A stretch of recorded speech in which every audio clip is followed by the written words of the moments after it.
Hello friends, कैसे हैं आप लोग? सब बढ़िया चल रहा है। तो हम लोग कंटिन्यू कर रहे हैं ऑर्गेनिक का सेकेंड चैप्टर क्लास 12 का अल्कोहल, फिनॉल एंड ईथर। इससे पहले हम लोग प्रीवियस 2 वीडियो में हम लोग क्या किए थे?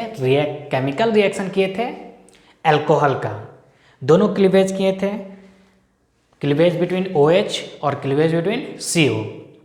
आज हम लोग केमिकल रिएक्शन ही करने जा रहे हैं, लेकिन किसका? फेनॉल का। किसका हम लोग करने जा रहे हैं? फेनॉल का। पढ़ने का हम लोग का अंदाज वही पुराना है, NCERT टॉपिक वाइज हम लोग पढ़ रहे हैं। केमिकल रिएक्शन ऑफ फेनॉल में हम लोग इलेक्ट्रोफिलिक सब्स्टिट्यूशन रिएक्शन देखेंगे। उसमें क्या क्या? नाइट्रेशन, हेलोजिनेशन, फिर बहुत ही फेमस नेमिंग रिएक्शन है कॉल्ब रिएक्शन, रामन-टैमन रिएक्शन, और फिर सम कॉमर्शियली यूज देखेंगे इंपॉर्टेंस ऑफ अल्कोहल का, मेनली मिथानॉल और इथानॉल का। ये मेरा टॉपिक होगा इस लेक्चर में। तो चलिए हम लोग स्टार्ट करते हैं।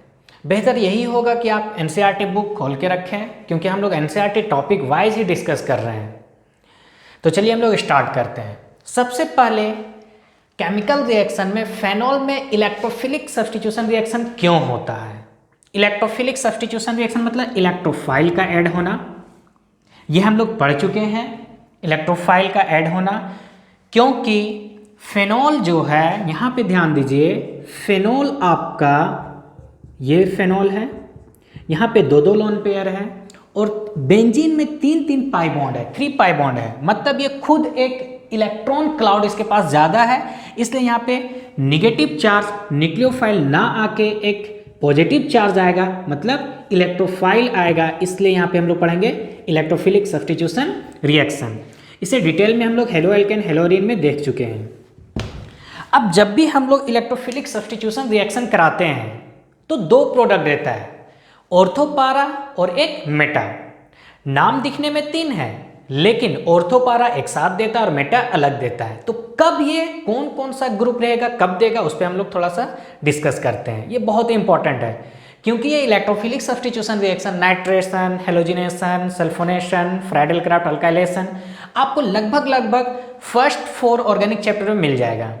तो यहाँ पे देखिए, अगर फेनॉल का हम रेजोनेटिंग स्ट्रक्चर बनाते हैं तो क्या है रेजोनेटिंग स्ट्रक्चर में? ऑर्थो और पारा पोजीशन पे क्या है? नेगेटिव चार्ज है, और इलेक्ट्रोफाइल ऐड कर रहे हैं, मतलब पॉजिटिव चार्ज ऐड कर रहे हैं। तो मेनली फेनॉल में जो पॉजिटिव चार्ज आएगा कहाँ पे आएगा?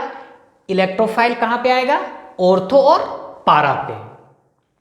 तो आपका जो NCERT बुक में पूरा ऑर्गेनिक में जो ऑर्थो और पारा प्रोडक्ट देगा और जो मेटा प्रोडक्ट देगा, इसमें आपको कंफ्यूज नहीं करना है। सिंपली समझिए, बेंजीन से अगर जो ग्रुप जुड़ा है, ऐड है, वहां पे ध्यान दीजिए, ये बेंजीन से कोई ग्रुप मान लीजिए Z ऐड है, अगर इसके पास लोन पेयर है तब ये हमेशा ऑर्थो पारा प्रोडक्ट देगा एक्सेप्ट CH3, और अगर इसके पास लोन पेयर नहीं है तो मेटा प्रोडक्ट देगा। जैसे यहीं पे आप फेनॉल देखिए, 2 लोन पेयर है ऑक्सीजन के पास, तो ये ऑर्थोपारा प्रोडक्ट देगा।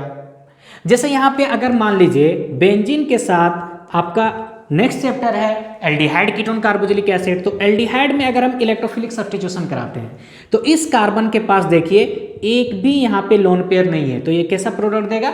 मेटा प्रोडक्ट देगा।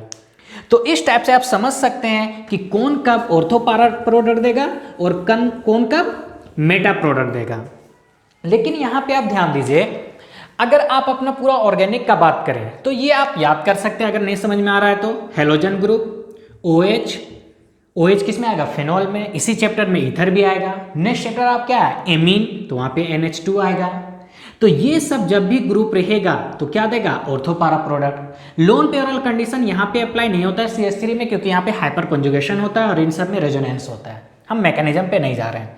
Meta product aldehyde, NO2, carboxylic acid, ketone, ये सब रहेगा तो मेटा प्रोडक्ट देगा। ये सब अगर बेंजीन से कनेक्ट है तो ऑर्थोपारा, ये अगर कनेक्ट है तो मेटा प्रोडक्ट देगा। ये आपको इन्फॉर्मेशन बहुत इंपॉर्टेंट है समझने के लिए, वरना रटते रटते हालत खराब हो जाएगा। रटना नहीं है, टॉपिक को कंसेप्ट क्लियर कीजिए, उसे समझिए। तो चलिए हम लोग स्टार्ट करते हैं इलेक्ट्रोफिलिक सब्स्टिट्यूशन रिएक्शन, किसमें? फेनॉल में। तो क्या है, थोड़ा सा आप यहाँ पे ध्यान दीजिए। फर्स्ट आपका है नाइट्रेशन। फर्स्ट क्या है? नाइट्रेशन। इस टॉपिक को हम लोग यहाँ पे डिस्कस कर रहे हैं, नाइट्रेशन। तो सिंपल समझिए, अब तक आप नाइट्रेशन क्या पढ़े थे कि कंसंट्रेटेड HNO3 से रिएक्शन कराते थे हम लोग in the presence of concentrated H2SO4। तो कौन सा ग्रुप आके ऐड होता था? NO2+, ये मेरा इलेक्ट्रोफाइल बनता था। यहां पे आप थोड़ा हम लोग अलग पढ़ेंगे, ये आप लेते हैं या फिर डाइल्यूट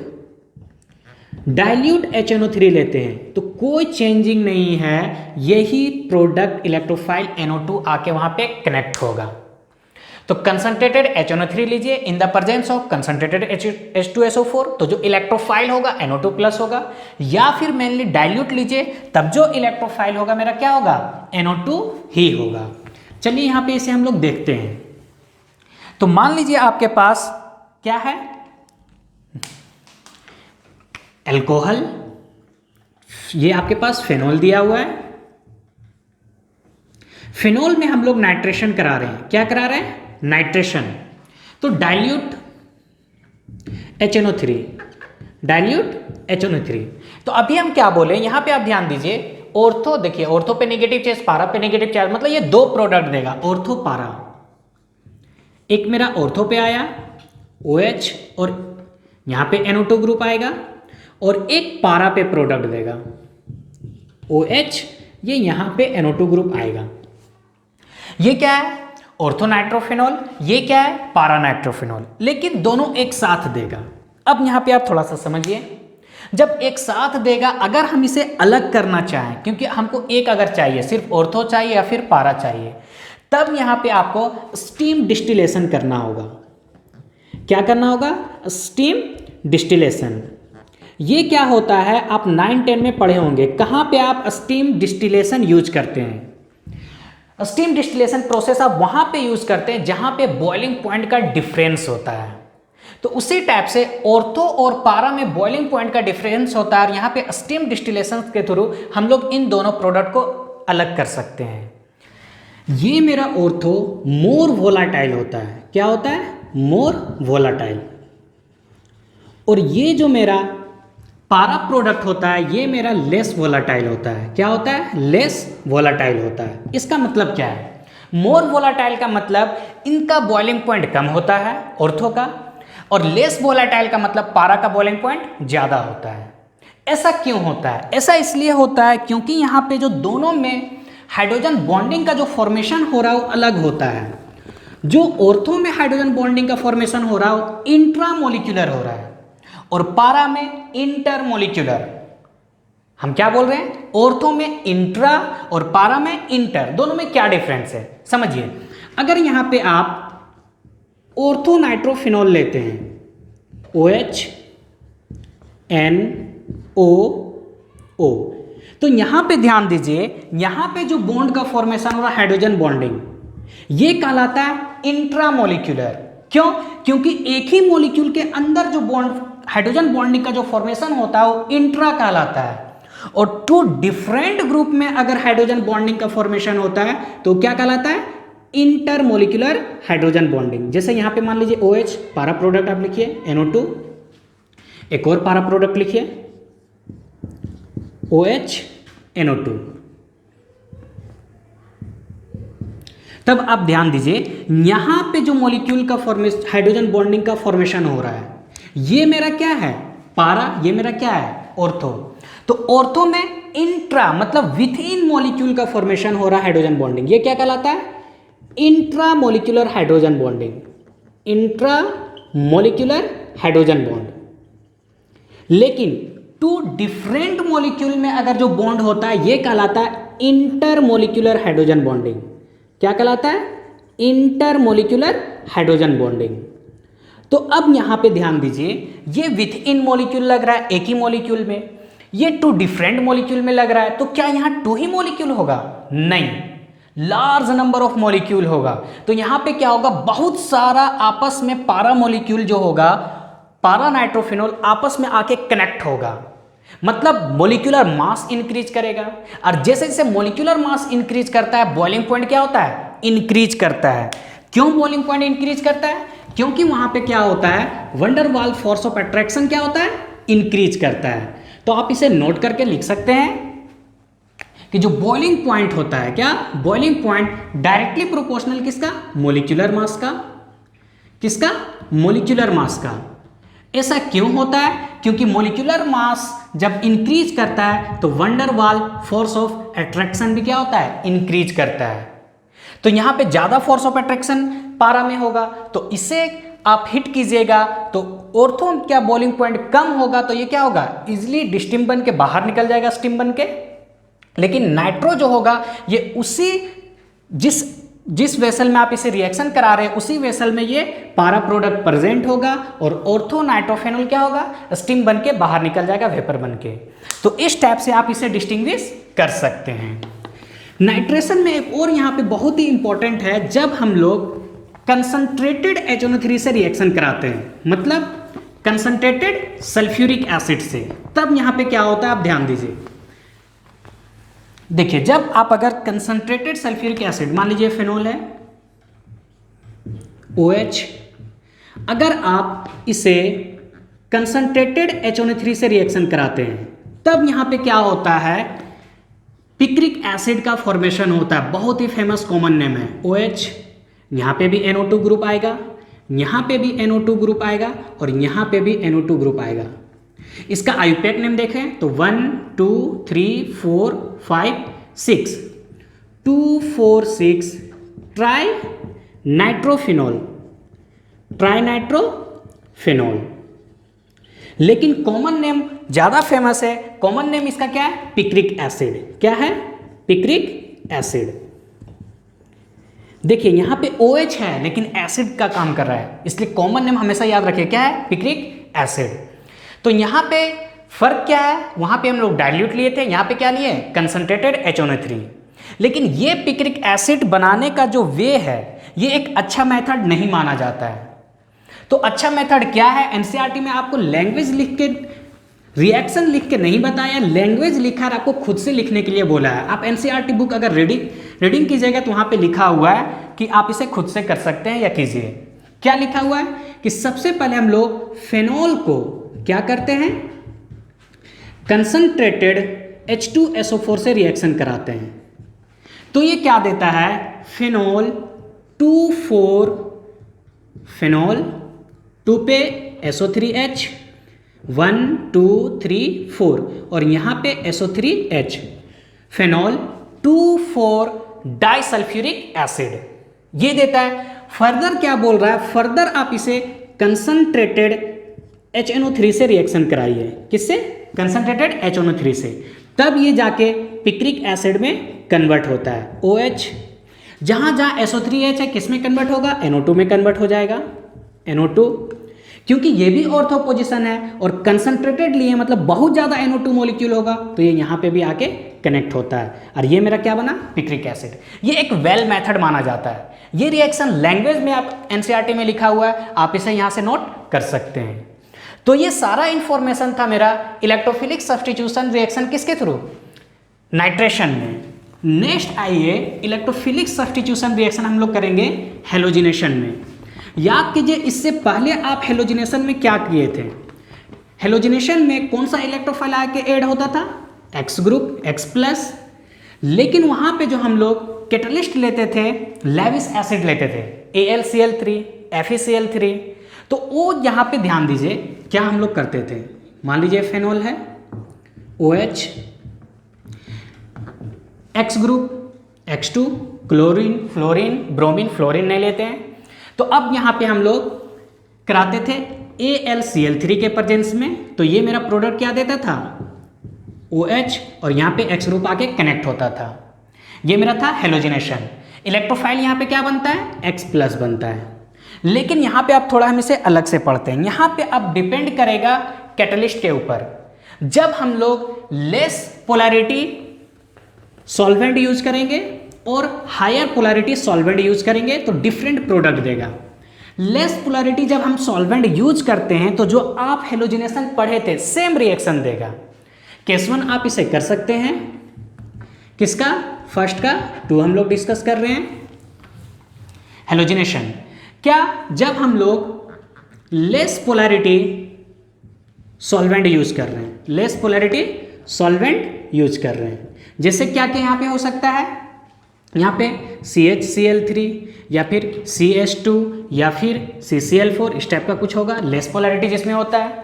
तो यहाँ पे जो आप हेलोजिनेशन पढ़े हैं कि ऑर्थो पारा प्रोडक्ट देता है वही प्रोडक्ट देता है, कोई डिफरेंट नहीं है। चलिए ब्रोमिनेशन कराइए Br2 in the presence of CH2, तो प्रोडक्ट मेन वही देगा OH, यहाँ पे क्या आएगा ऑर्थो में ब्रोमीन प्लस पारा में ब्रोमीन, ये OH और यहाँ पे Br। ध्यान दीजिएगा पारा प्रोडक्ट जो होता है मोर मेजर प्रोडक्ट होता है इन कंपेयर टू ऑर्थो। ये देखिए आपका मेजर प्रोडक्ट देगा, क्या देगा मेजर, और ये माइनर। मैक्सिमम केस में 99% यही होगा। लेकिन इससे पहले जो अभी हम लोग नाइट्रेशन पढ़े थे वहां पे ऑर्थो पे क्या था, हाइड्रोजन बॉन्डिंग का फॉर्मेशन हो रहा था। तो उस केस में ऑर्थो प्रोडक्ट जो होता है मेजर प्रोडक्ट देता है, हमेशा याद रखिएगा। और जनरल ऑलमोस्ट सभी केस में ये मॉलिक्यूल सिमेट्रिक होने के कारण पारा क्या देता है, मेजर प्रोडक्ट देता है। तो ये कब बन रहा है मेरा, लेस पोलैरिटी सॉल्वेंट हम यूज कर रहे हैं। नेक्स्ट केस 2 आप अगर देखें, जब हम लोग मोर पोलैरिटी सॉल्वेंट यूज करेंगे, मोर पोलैरिटी सॉल्वेंट, जैसे मान लीजिए वाटर H2O, ये क्या करता है, यहां पे ऑर्थो और पारा पे जो जो पोजीशन है हर एक जगह पे Br ऐड होता है। ध्यान दीजिए क्या होता है, Br2 in the presence of water लिख सकते हैं। तो यहां पे जो आपको प्रोडक्ट देता है, ये प्रोडक्ट आपका होता है OH, ये ऑर्थो है यहाँ पे Br, ये पारा है यहाँ पे Br, ये भी मेरा ऑर्थो और यहाँ पे भी Br प्रोडक्ट देता है। तो ये क्या बना, 1 2 3 4 5 6 2 4 6 ट्राइब्रोमोफेनॉल। कब, जब हम लोग मोर पोलैरिटी सॉल्वेंट यूज किए। यहां पे ध्यान दीजिएगा, ये कभी कभी लिखा जा सकता है ब्रोमीन वाटर एक साथ, ब्रोमीन वाटर, तो आप कंफ्यूज मत कीजिएगा। तो इस टाइप से, क्योंकि यहां पे मोर पोलैरिटी है, वैसे भी वाटर का क्या होता है, डाइलेक्ट्रिक कांस्टेंट बहुत ज्यादा होता है। तो वो क्या करता है, Br2 मॉलिक्यूल को बहुत ज्यादा ब्रेक करेगा। डाइलेक्ट्रिक कांस्टेंट आप पढ़े होंगे, ये जितने Br2 है मैक्सिमम को ये Br पॉजिटिव में कन्वर्ट कर देगा, और जितना भी Br पॉजिटिव है ये इलेक्ट्रोफाइल जहां जहां आके कनेक्ट होना चाहिए थे, मतलब ऑर्थो और पारा पे आके कनेक्ट होता है। तो इस टाइप से थोड़ा अलग था हेलोजिनेशन में।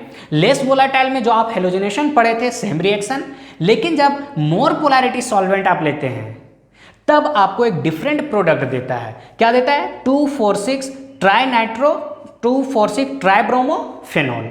तो ये हम कंप्लीट किए हेलोजिनेशन। नेक्स्ट क्या है, कॉल्ब रिएक्शन। देखिए कॉल्ब रिएक्शन, रायमंड-टैमन रिएक्शन, ये सब क्या है, नेमिंग रिएक्शन है। आपको ऑर्गेनिक के हर एक चैप्टर में नेमिंग रिएक्शन मिलेगा, और ये सब नेमिंग रिएक्शन बहुत ही इंपॉर्टेंट होता है। हम ऑर्गेनिक का chapter wise naming reaction upload कर चुके हैं। आप अगर नेमिंग रिएक्शन डिटेल में समझना चाहते हैं तो वहां पे जा देख सकते हैं। क्या हम किए हैं, जैसे हेलो एल्केन हेलोरीन, उसमें जितना सारा नेमिंग रिएक्शन उसका एक सेपरेट वीडियो है। हम क्या पढ़ रहे हैं, अल्कोहल फेनोल ईथर, इस चैप्टर में जो जो नेमिंग रिएक्शन है उसका हम सेपरेट वीडियो अपलोड कर चुके हैं। तो आप अगर सेपरेट देखना चाहते हैं तो वहां पे आप जाके देख सकते हैं। तो नेक्स्ट क्या है, कॉल्ब रिएक्शन। कॉल्ब रिएक्शन क्या होता है, ध्यान दीजिए, जब फेनॉल रिएक्ट करता है किससे, सोडियम हाइड्रोक्साइड से, NaOH, तब यहां पे प्रोडक्ट देता है सोडियम फेनोक्साइड ONa। इसे जब हम लोग first carbon dioxide second acidic medium में रिएक्शन कराते हैं, तब ये क्या देता है, सैलिसाइलिक एसिड OH, और यहाँ पे क्या आता है, COOH। बहुत ही फेमस कॉमन नेम है। ये क्या होता है, इसका नेमिंग क्या है, salicylic acid, salicylic acid.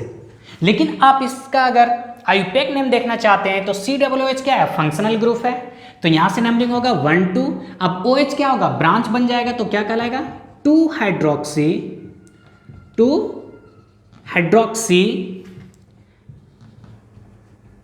Benzoic acid, 2 hydroxy benzoic acid. तो ये रिएक्शन मेरा क्या कहलाता है, कॉल्ब रिएक्शन। क्या होता है कॉल्ब रिएक्शन में, याद कीजिए, फेनॉल ग्रुप में ऑर्थो पोजीशन पे मेरा क्या आता है, COOH ग्रुप आता है, और इसका बहुत ही फेमस नेम क्या है, सैलिसाइलिक एसिड। हम लोग इससे पहले एस्टरिफिकेशन में यूज कर चुके हैं, याद आ रहा है कहाँ पे यूज किए हैं, एस्टरिफिकेशन में, एसिटाइलेशन में, जहाँ पे हम लोग एस्प्रिन का फॉर्मेशन करते थे। तो ये मेरा क्या है, कॉल्ब्स रिएक्शन। नेक्स्ट आइए रायमंड टाइमन रिएक्शन। ये क्या है, जब फेनॉल को हम लोग क्लोरोफॉर्म से रिएक्शन कराते हैं, किससे, क्लोरोफॉर्म से, CHCl3, किनके प्रेजेंस में, एक्वस NaOH के प्रेजेंस में। तो यहाँ पे एक इंटरमीडिएट प्रोडक्ट देता है, ये ONaCHCl2, ये एक इंटरमीडिएट प्रोडक्ट है। क्या है, इंटरमीडिएट प्रोडक्ट है। इसे जब हम लोग NaOH से रिएक्शन कराते हैं तब यहाँ पे क्या होता है, ये यहाँ पे CHO ग्रुप आता है और ये ONa ही रहता है। सेकेंड हम लोग इसको क्या करते हैं, हाइड्रोलाइसिस करते हैं in the presence of acid. Hydrolysis करते हैं तो ये ONa मतलब सोडियम फेनोक्साइड किस में कन्वर्ट होता है, फेनॉल में, OH, और यहाँ पे क्या होता है, CHO ग्रुप। तो ये रिएक्शन मेरा क्या कहलाता है, रायमंड टाइमन रिएक्शन। फाइनली हुआ क्या, ये फेनॉल है, फेनॉल में ऑर्थो पोजीशन पे क्या आया, CHO ग्रुप आया। ये इन सब नेमिंग रिएक्शन का डायरेक्ट डेफिनेशन आपसे पूछ लिया जाता है, तो अब क्या लिखेगा, when phenol react with chloroform in the presence of sodium hydroxide, a CHO group introduced at ortho position, that reaction is called Raymond-Taman reaction। तो इस टाइप से आप इसे डिफाइन भी कर सकते हैं। लेकिन ये रिएक्शन क्या है, ये रिएक्शन थोड़ा बड़ा लग रहा है। आप एग्जाम में अगर आप इसे नहीं लिख सकते हैं तो आप इसे शॉर्ट में लिख सकते हैं। क्या कर सकते हैं, बीच का इंटरमीडिएट स्टेप को आप हटा सकते हैं, इस स्टेप को आप हटा सकते हैं। यहाँ पे ध्यान दीजिए आप क्या कर सकते हैं, क्योंकि ये बहुत बड़ा रिएक्शन हो जाता है। तो आप इसे कैसे लिखिए, मेरा क्या है, सैलिसल्डिहाइड है। तो इस टाइप से हम क्या देख रहे हैं कि जो मेरा प्रोडक्ट बन रहा है रायमंड-टाइमन रिएक्शन में क्या बन रहा है, सैलिसल्डिहाइड बन रहा है, और कॉल्ब रिएक्शन में क्या बन रहा था, सैलिसाइलिक एसिड बन रहा था। तो ये आपको समझना होगा कि किस में क्या प्रोडक्ट दे रहा है। नेक्स्ट हम लोग आते हैं रिएक्शन विथ जिंक। यहाँ पे ध्यान दीजिए, अभी हम लोग जब फेनॉल का रेजोनेटिंग स्ट्रक्चर बनाए थे तो रेजोनेटिंग स्ट्रक्चर में हम क्या देख रहे थे कि कार्बन और ऑक्सीजन के बीच पार्शली डबल बॉन्ड क्रिएट हो रहा था, और पार्शली डबल बॉन्ड स्ट्रॉन्गर होता है in compare to single bond. लेकिन जब हम जिंक डस्ट से रिएक्शन कराते हैं तो वो बॉन्ड वहां पे कार्बन और ऑक्सीजन के बीच का बॉन्ड ब्रेक होता है। तो ये एक ऐसा रिएक्शन है जो कार्बन और ऑक्सीजन के बीच का बॉन्ड को ब्रेक करेगा और डायरेक्ट बेंजीन प्रोडक्ट देगा। हम क्या बोल रहे हैं यहाँ पे आप ध्यान दीजिए, ये आपके पास क्या है, फेनॉल है, OH। आप इसे जिंक डस्ट से रिएक्शन करा दीजिए, तब ध्यान दीजिए क्योंकि यहाँ पे पार्शियली डबल बॉन्ड हो जाता है, स्ट्रॉन्ग होता है, लेकिन ये इस बॉन्ड को भी ब्रेक कर देगा और यहाँ पे जो प्रोडक्ट बनता है बेंजीन बनता है। क्या बनता है, बेंजीन। तो ये इंपॉर्टेंट रिएक्शन है क्योंकि ये कार्बन और ऑक्सीजन के बीच का बॉन्ड जल्दी ब्रेक नहीं होता है। तो ये क्या था, रिएक्शन विथ जिंक। नेक्स्ट है इसका ऑक्सीडेशन। ऑक्सीडेशन सिंपल है, ध्यान दीजिए, एक न्यू प्रोडक्ट यहाँ पे आपको मिलेगा, ये बेंजीन है OH। आप इसका ऑक्सीडेशन कर दीजिए Na2Cr2O7 और H2SO4 के प्रेजेंस में, तो एक नया प्रोडक्ट देता है जिसको हम लोग बोलते हैं क्यूनोन। क्या बोलते हैं, क्यूनोन।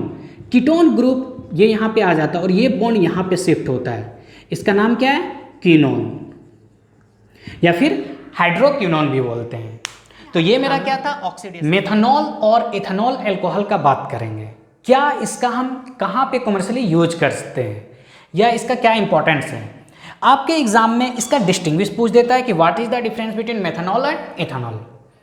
तो फर्स्ट डिफरेंस यहाँ पे देखिए क्या है, इसको जो हम प्रिपेयर करते हैं डिस्ट्रक्टिव डिस्टिलेशन ऑफ वुड, लकड़ी के डिस्ट्रक्टिव डिस्टिलेशन से, और इथेनॉल का प्रिपरेशन फर्मेंटेशन से किया जाता है।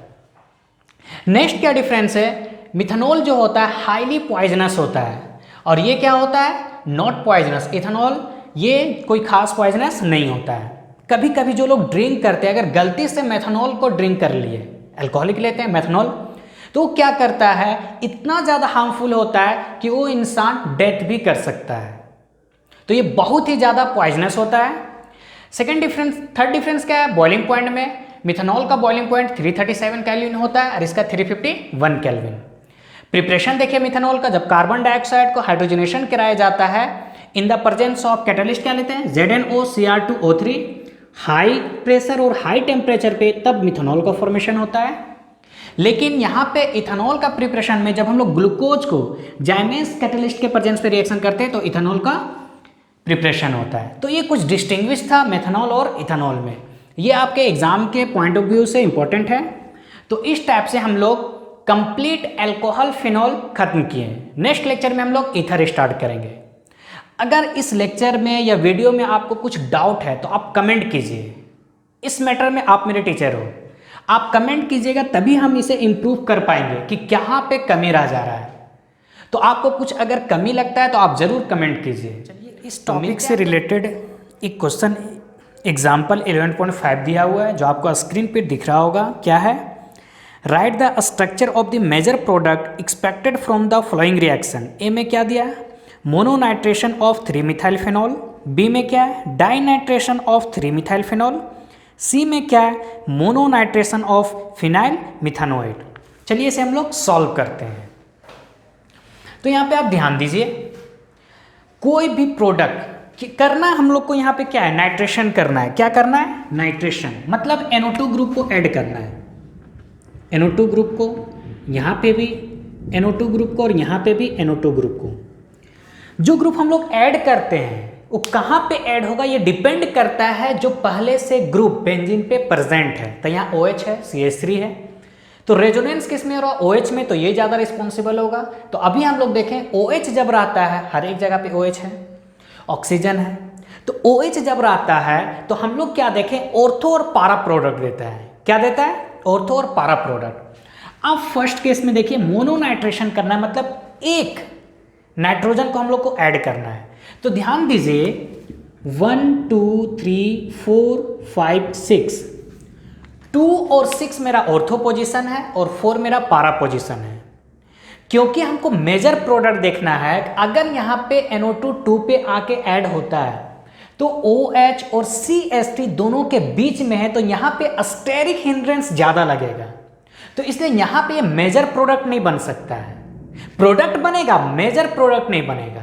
तो इस ऑर्थो पोजीशन पे NO2 ग्रुप आके ऐड नहीं होगा इन मेजर प्रोडक्ट। तो कहाँ पे ऐड होगा, पारा पे। देखिए इस साइड पूरा खाली, यहाँ पे स्टेरिक हिंड्रेंस नहीं लगेगा।